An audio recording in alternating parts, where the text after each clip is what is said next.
So, Titus and his squad, made up of Sidonus, the squad's veteran sergeant, and Leandros, a young, by the Codex Marine, are called to the Forge World of Graia to bring down an orc invasion. The Blueberries skydive down to the planet, blast a bunch of orcs to bits, save some guardsmen, all very standard Space Marine stuff. After a lot of good crumpin', the Ultramarines encounter an Inquisitor for the Ordo Xenos named Drogon. Drogon's working on a super powerful weapon that could wipe out all the orcs on the planet, but needs to get the power source to power the weapon. So, Titus and his besties make their way through a bunch more orcs to find and recover the power source. However, just as the boys get to where the power source is stored, the orc war boss pops up and causes a big old ruckus. Captain, the war boss. Space Marine! What are you hiding down here? Whatever it is, I want it! Go get it, boy! Titus shows some initiative, grabs that MF with his big old grippers, falls down a big hole, and then contains the power source in a little iron cage. He's told, though, that he should have super died just by grabbing onto that thing. Sidonus, Leandros, respond. Captain, the Inquisitor insisted you could not have survived. Well, I did, and I have his precious power source. But Titus is built for tough, so he keeps on trucking. Yada yada, more orcs, yada yada, go fire the gun. When the Blueberries do eventually make it to this big psychic weapon, they fight a bunch more stuff before firing the thing, and... wait, why are the orcs still alive? Why is there a big portal opening? Oh no! So yeah, Drogon wasn't actually alive, I guess? According to Nemesis here, he was just being puppeted with warp magic. You think the Inquisitor a traitor? But Drogon has been dead since before you first met. You have been used by my puppet of flesh and bone. I mean, at least he didn't also use Drogon's body to wipe out an entire hab block with, I don't know, a warp vortex or something. Interesting thing, Titus touches the power source again in an attempt to close the rift into the warp, and Nemeroth says, You seem surprisingly able to resist my touch, Titus of the Ultramarines, and that of the war, which impressed my servant to no end. Implying that Titus might already be corrupted by chaos, and just lying in wait, which Leandros takes super seriously. Duty requires that I put voice to my concerns. Speak, then. You held the unshielded power source again, Captain. And again, you emerged from the exposure unscathed. The Codex Astartes warns that those in league with Chaos can withstand the warp's touch. You forget yourself, Ultramarine. Leandros, I do not take this warp resistance lightly. But the search for answers must wait until after we deal with this Chaos invasion. What if that is too late? Leandros, enough. We need to keep moving. The boys kill a bunch of demons and orcs and whatnot. Titus gives Sidonus the power source and says, hey, dude, whatever you do, get this thing off this planet.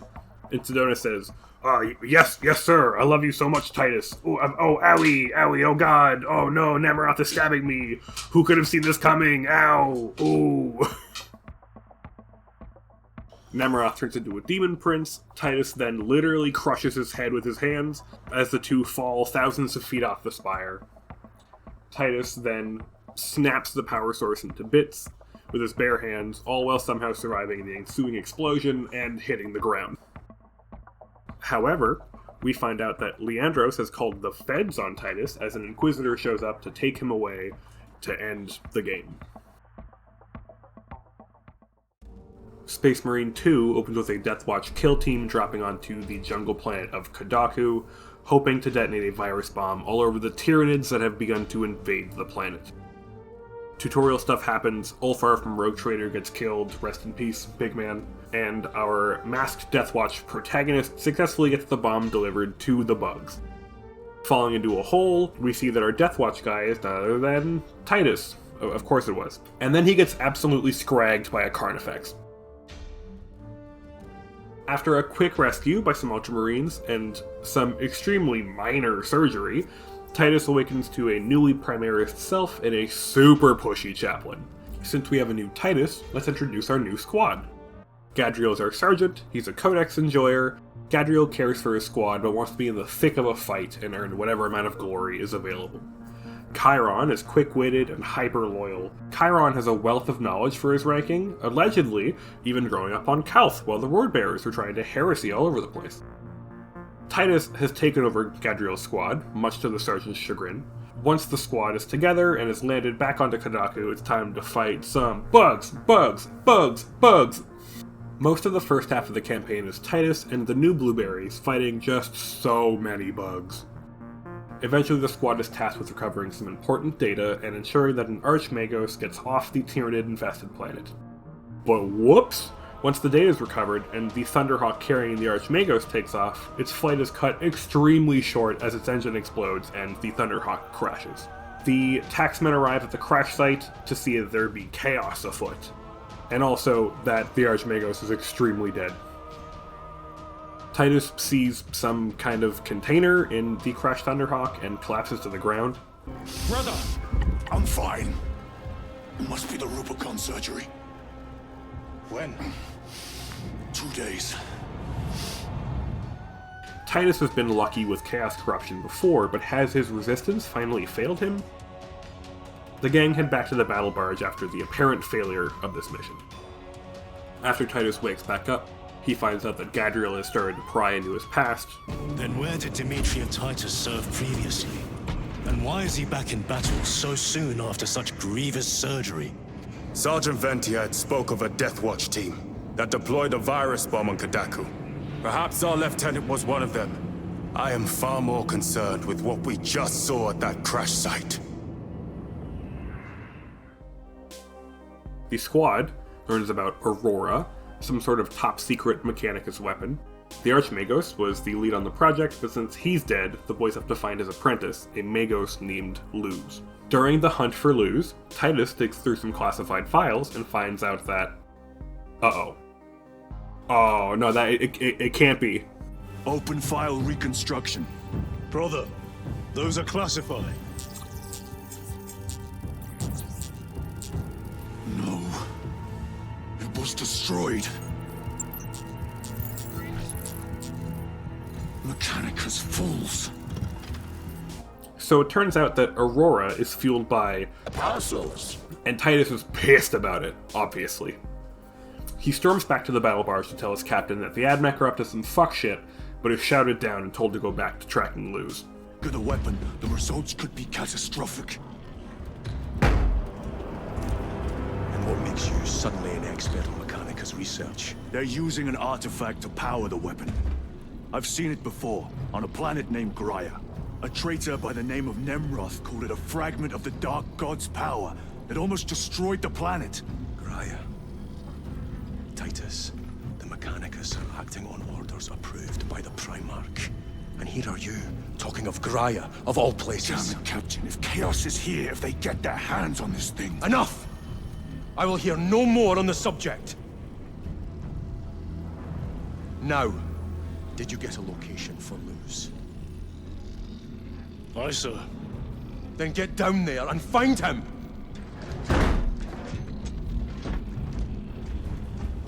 There are those who would see you sent back to the Inquisition. Tread carefully, brother.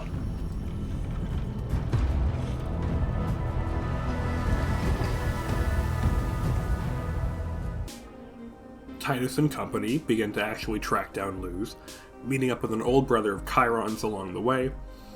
He's alive for about 2 cutscenes until a bunch of heretic guardsmen ambush the Blue Boys and blow Varellis' ass back to Grandad. And now the Thousand Suns are here! Titus and company become the best dusters since Swiffer and eventually save Luz. And then Luz spills literally all of Titus's beans. Go ahead. Titus, report to Captain Akaran immediately on arrival. Confirmed. Titus? A Captain Titus was killed on the Forge world of Graia over a century ago. He died holding the power source in his hands. Not even an Astartes could survive power of that magnitude. Titus tries his best to stay stoic, iron within and all that. With Luz recovered and 1,000 suns beginning to pop up everywhere, the captain decides to use Aurora. Titus wants to send a message to their chapter master in case using Aurora turns out to be a terrible mistake. During a montage of bug and goat murdering, Gadriel starts to be more and more suspicious of Titus. Why has he been so cagey about his past? Why does he think that the plans of the higher-ups and the Mechanicus are going to cause them massive problems? Why are they always away from the front lines? Gadriel's trust in Titus is next to non-existent at this point.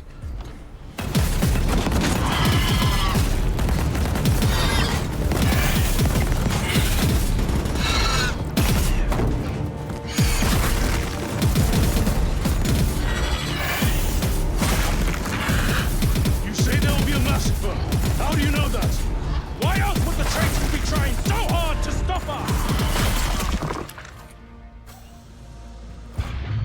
Our lieutenant said it himself. There's deception at work. If you got something to say, Sergeant. After scragging a Carnifex and being saved by another team, taking out a Hive Tyrant, the boys land at the Astropathic Relay, ready to send a message to Calgar. And despite the danger of demons, the Astropath attempts to transmit Titus's message.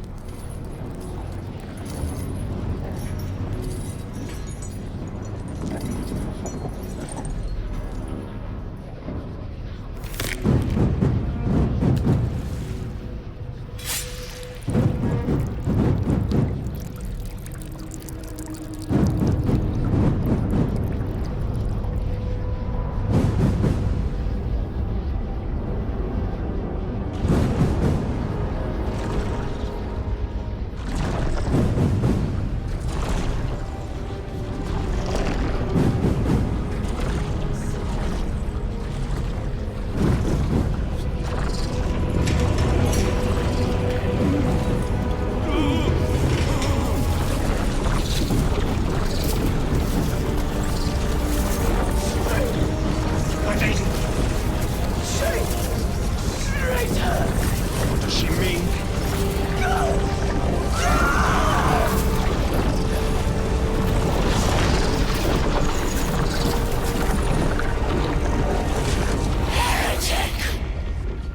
What is this? I do not know. You wish to bring Calgar here that you may kill him! Heretic! Heretic!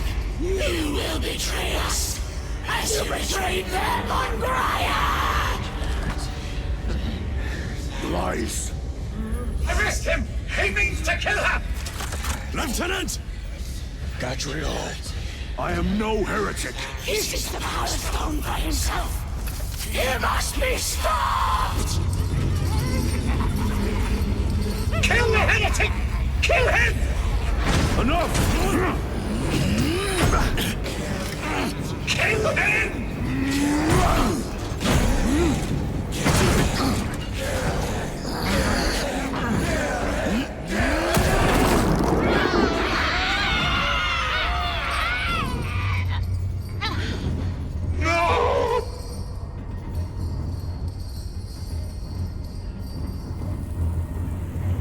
What have you done?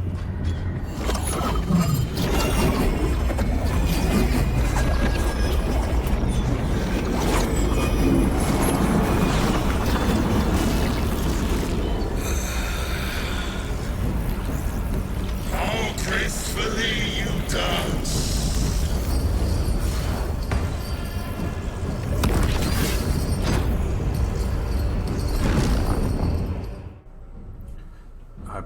Slight tangent here. It seems weird to me that Umura has been supposedly trying to corrupt Titus, or at the very least manipulating events so that Titus takes the power source.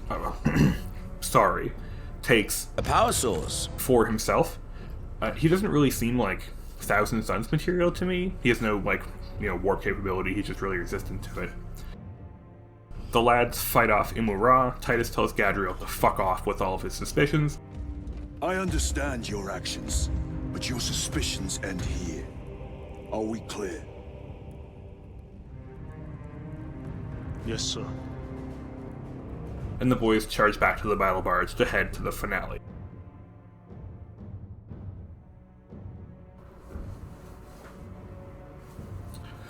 We're going to take a sharp left turn here, stepping away from just talking about the plot, and going real deep into Titus as a person and a leader. From the very beginning of Space Marine 1, then Captain Titus was quick to dismiss his subordinates' concerns about his actions and strategies. As the Orc-controlled anti-aircraft guns make it especially hard to land on Graia, Titus makes a plan to use their jump packs to offer them an alternative way to land on the planet. When Leandros raises his concerns, Titus doesn't attempt to validate him about the plan at all. We need to get to the surface to take out the gun battery. Wouldn't want to go home already, Sergeant? Not before having a word or two with the orcs. Is that wise, Captain? The Codex Astartes does not support this action. Try to keep up.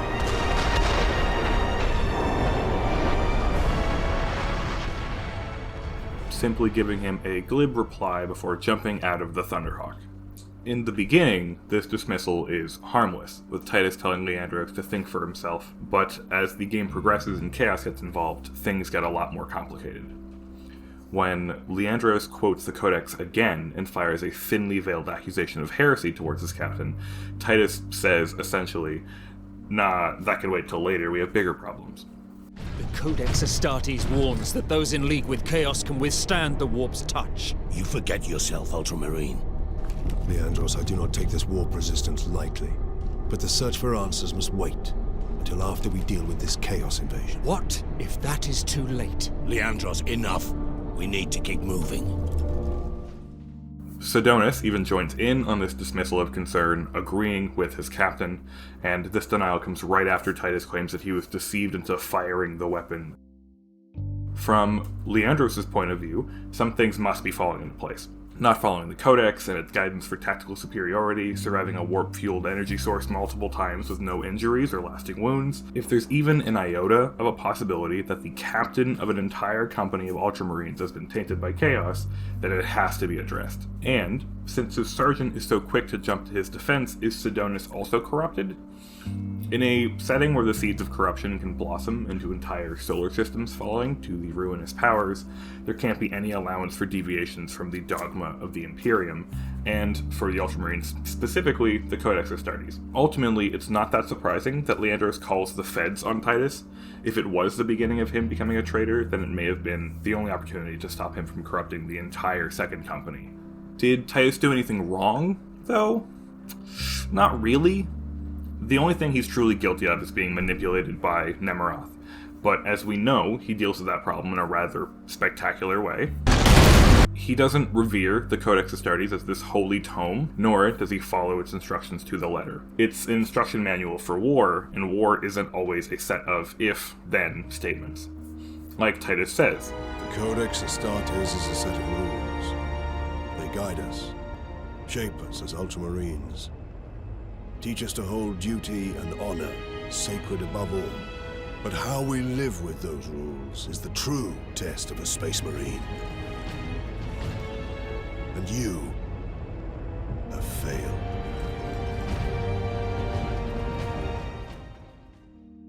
What the first game does show us, however, is that while he has good intentions as a leader, he deems the concerns of his more tightly wound subordinates as unimportant, and he paid for it very dearly.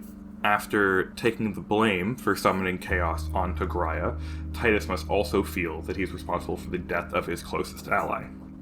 Meanwhile, one of the two other people he's grown to trust delivers him into the hands of a professional torturer. This is a betrayal that buries into him and it's only made worse by the interrogations of Inquisitor Thrax. When he joins the Death Watch, he chooses to do so as a Black Shield because he considers the mere act of being accused of being a heretic to be such a massive shame that he couldn't bear to inflict that on his chapter.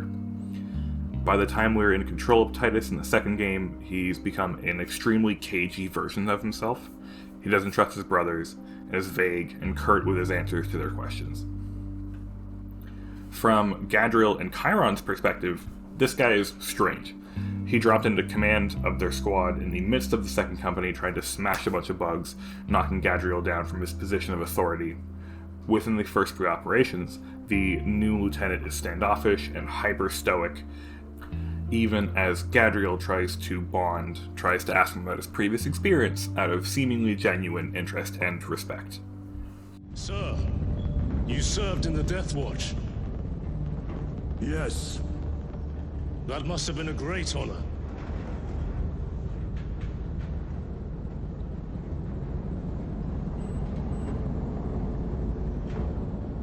It's a privilege to serve with you.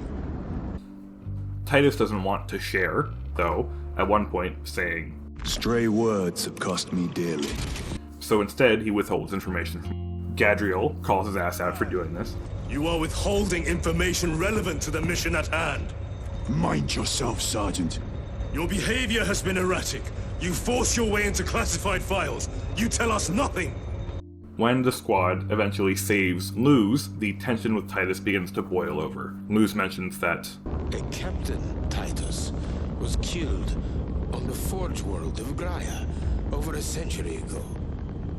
He died holding the power source in his hands.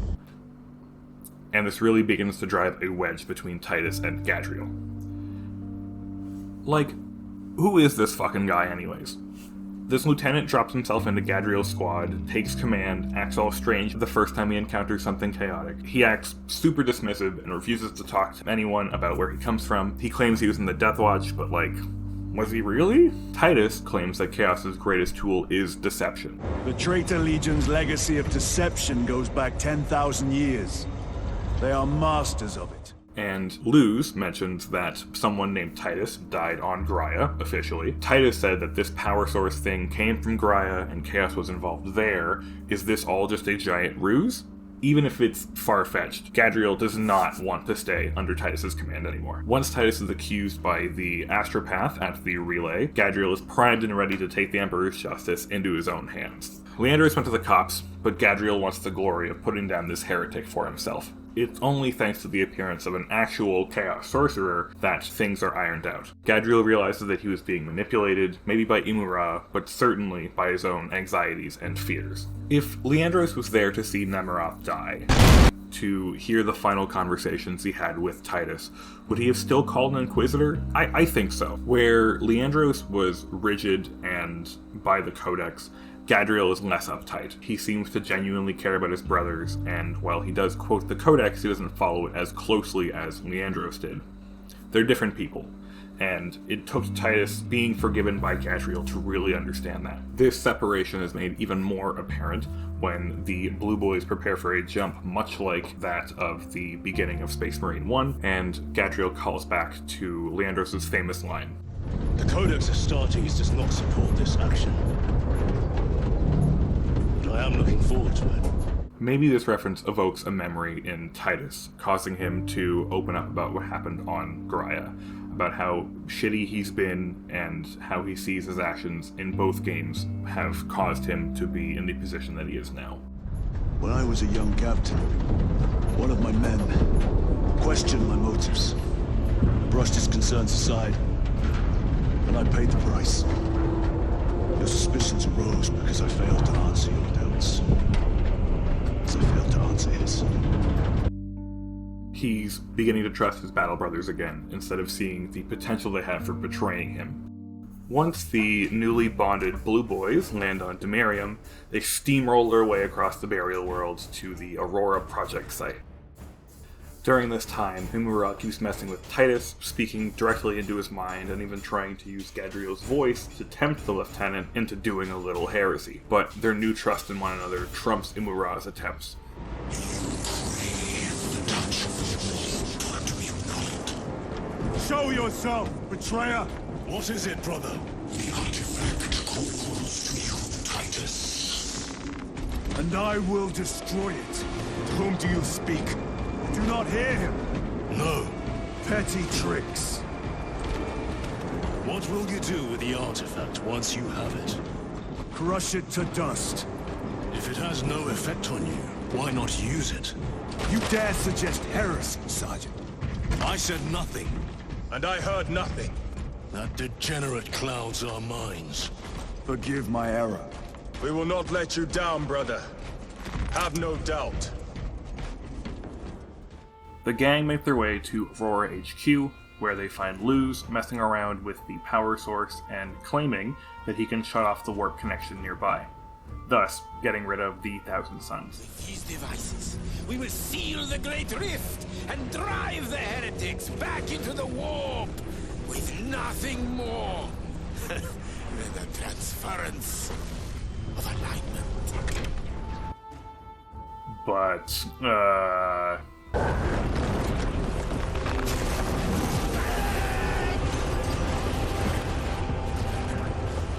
uh-oh. We did everything that Imura wanted.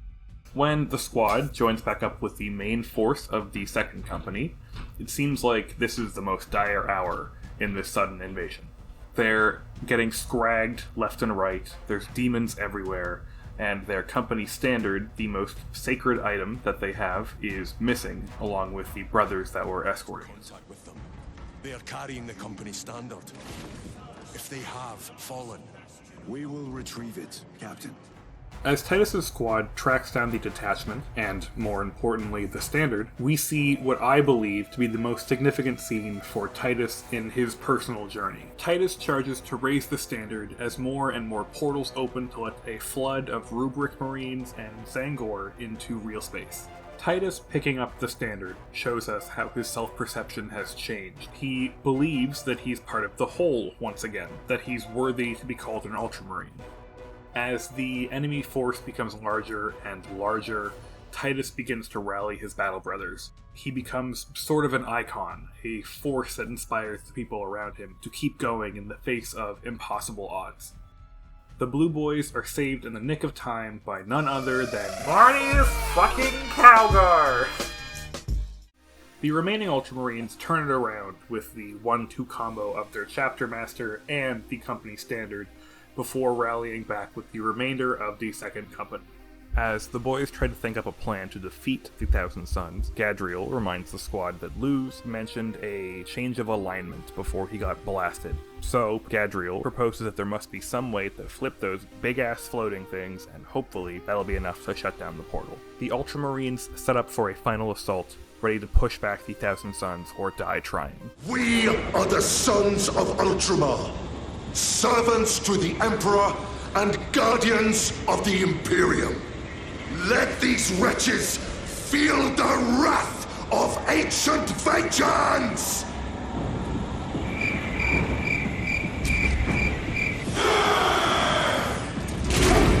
My lord, our vanguard forces are through. As the Ultramarines begin their final assault, the Lord of Change casts Time Stop, but Calgar uses his plot armor to break free, allowing him to walk up slowly to his hated enemy, which happens to be directly into a portal.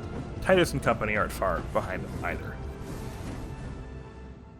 The squad manages to banish the Lord of Change after a pretty neat boss fight, and, as a reward, Titus is inducted into the Thousand Suns to toil under the changer of what... Hey, wait a minute. This isn't right. The trippy visuals of the Terracotta Rubric army leave way to some ambushes and eventually to Calgar himself. To prove that Titus isn't an illusion conjured up by Imura, Calgar tests Titus. Lord Calgar! My words to you on Talasar. Speak them. My lord! Speak them, or be slain for an impostor. Rules should never make a prisoner of intelligence. Titus, it is good to see you. Which means Titus's interpretation of the Codex Astartes is compliant with what Calgar, his chapter master, whose command is second only to Robot Gorilla Man himself, told him before. His interpretation of the Codex isn't heretical or reckless. He was doing exactly what his chapter master had told him to do, but his interpretation was being used against him by Leandros. Some more Ultramarine stomping eventually gets Imra into Titus' grippers, and Titus, yet again, uses his big, strong Ultra muscles to snap into shards. Some victory posing and praising later, Titus is being granted the Laurels of Victory for his duty in defeating the Thousand Sons. Calgar tells Titus that he's being reassigned and that he's giving the redeemed Blueberry a lift to his next gig. Titus thanks Chiron and Gadriel for showing him how to trust his brothers again, before saying goodbye to the squad. I shall await your return. Courage and honor. Courage and honor. There's a chaplain jump scare, in which we finally understand that all of his threatening dialogue was a little more directed than it seems, as the chaplain removes his helmet to reveal that he is actually... I will show no mercy. Leandros. My lord, it is time. Some people called it, but I was genuinely surprised when that reveal happened. Looking back at his lectures to Titus, they all have more gravity to them. My original interpretation of the chaplain was that he was looking out for Titus, trying to give him some semi-threatening guidance for how to fit in with the Second Company and his new squad. But after the reveal, his message is a lot more threatening. Leandros knows Titus, and maybe the 2 centuries between games has given him some time to think over his deeds on Graia, but I believe that it's more likely that he's only calcified in his belief, ascending to become the Second Company's chaplain. Maybe with the events of Space Marine 2, Titus has finally proven himself to be chaos-free, but we must remember... The stain of suspicion never completely fades. I will be watching you. Should you falter on the path for even a moment. I will show no mercy. Hey! If you've made it this far, thanks for watching. I've been working on this thing for, like, way too long now, and hope it's engaging and coherent and makes any amount of sense. But yeah, if everything's going according to plan, I'm uploading this on the 9th, the 1-year anniversary of Space Marine 2. So hopefully we hit that deadline. Thanks again. I'll see you next time.